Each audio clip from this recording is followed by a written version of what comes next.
Friday ku Telefina program kawunye mu yeberako sawa zino ziba sawa 10 paka sawa 10 batakamu ensimbi beba 7 up ba making sure nti ekyokunywa kino kikuwomera era ne nkujjukiza nti abalala ba club beer gwabadde tamanyi nti club beer nungi try it today ngoli munywi mutuufe but do not drink and drive womala okunywa osobola okubanga ate ofuna omuntu akuvuga obulamu ne bubeeranga ate obusavinga sometimes that excitement when you drink a club binyuma kasitoba nga togenda kuvuga nyongera okujjukiza mu studio nkyali mune presenter munange era omuyimbi Sechinku omukulu Lil Puzzle bulwadde butuuseewa kati yebyolugero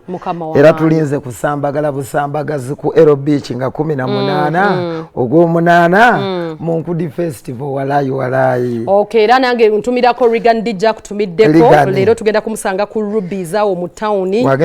wagendo chikubira jagala nnyo abaana bano ba DJ bambi bahasolinga Regan has hustled his way up era njagala okubebaza bakube Nkudi bambi bapushinze nnyo oluyimba lw'Enkudi ba DJ bonna gye muli mu Uganda bebalire ddala okwagala mu bweto wazo obw'ekitalo mwebale nnyo baganda Barayan DJ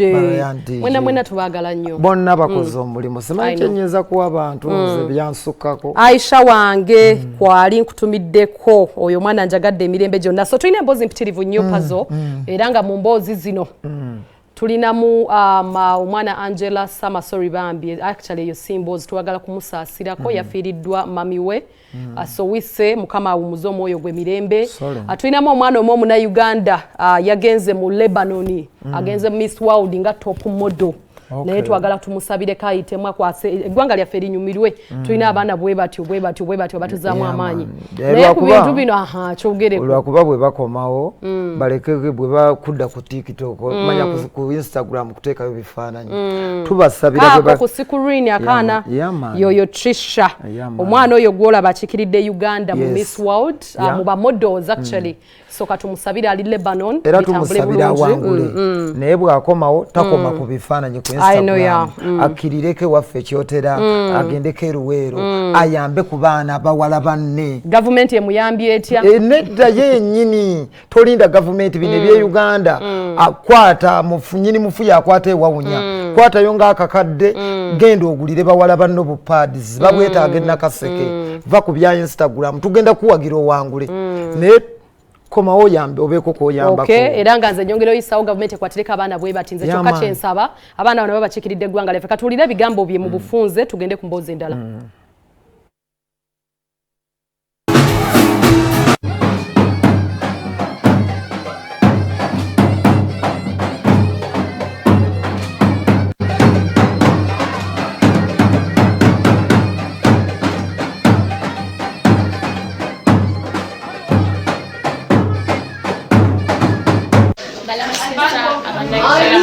amanya gange bampita Ahwera Trisha nze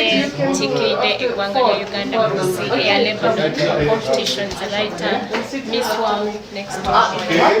week. This starts working after 2 weeks and tightens the skin. So the sculptor does not give it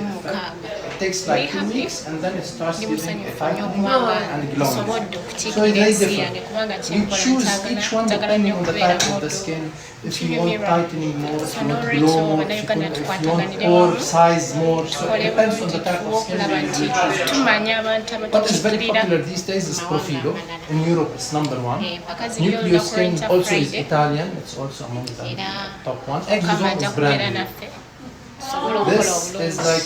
few months old technology.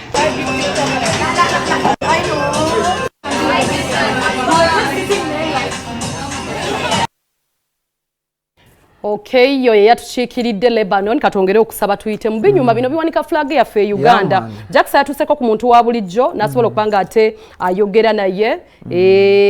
what does he say about it's Fefe and by the way omuntu ampadde ekibuuzo ekirungi gravity ne Fefe ani akikubira